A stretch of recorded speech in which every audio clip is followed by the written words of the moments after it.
So we've learned quite a lot in this video series, kind of come to the end, but I really just wanted to just throw some seasoning over the top of this to just show you the things you can do with WooCommerce blocks. So I want to go to my shop page, and then I can see that I've got some interactivity here, which enables the user to sort by. It's okay, but I want to add in a filter by price and one of the other filter by stock, which is included as a WooCommerce block. So I want to just change this page. So I need to go to my full site editing, and this will allow me to change the product catalog template. So I want to put all of my products in one column, and then on the left hand side column I want to put in my filters. So we can do that easily by navigating to our list view and finding our products. We can see that we've got a product beta there. So all we need to do is to select the block, and then you can change the grouping or transform to a column. And what that will do is it will put all of those blocks into a columns block. And what it's done is it put it into one column. And I actually want two columns. I want a left hand and a right hand column. So I need to just go to my column settings, and I want to add another column in there. But now my column is added to the end, but I actually want that on the left hand side, so I can adjust it by changing the positioning of it there, or I can just drag it and drop like that. So I've got a left hand and a right hand column. Now in my left hand column I want to add in some WooCommerce blocks, and one of those is the filter by price. And what that will do is it will drop in a group of blocks. One's a heading and one's the actual filter by price functionality, or the dynamic block that deals with all of that. So after that block I want to put in another one, which is another filter, and it's filter by stock. And again, that's a group of blocks that one is a heading and one shows the actual functionality for the filtering the products by stock status. Now again, just after this block I want to add in another one, but this time I want it to be the active filters.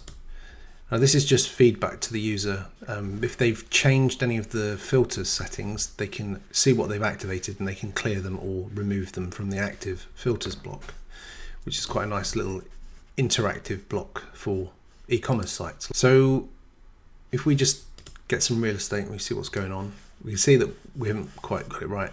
So we've got an alignment issue there, and also by default the columns are 50% each. So I need to address that. So first of all, I'm going to go to my columns, and I'm going to put that in my wide width or alignment, and I then want to change my column widths.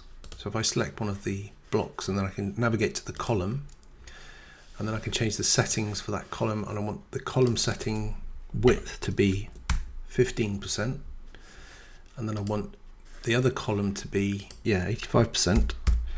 Then I'm going to just get some real estate, and I can see what's going on, but there's obviously this issue where we reset the block spacing, so we just need to change the setting for that on the columns.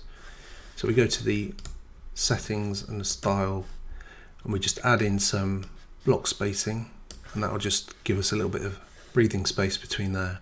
And just for good measure, I'm going to put some horizontal in as well when it's viewed on mobile.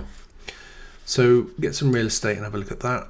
Now that's kind of almost where I want it to be, but I think these headings are just a little bit too heavy, so I'm going to just select them and change the settings of those to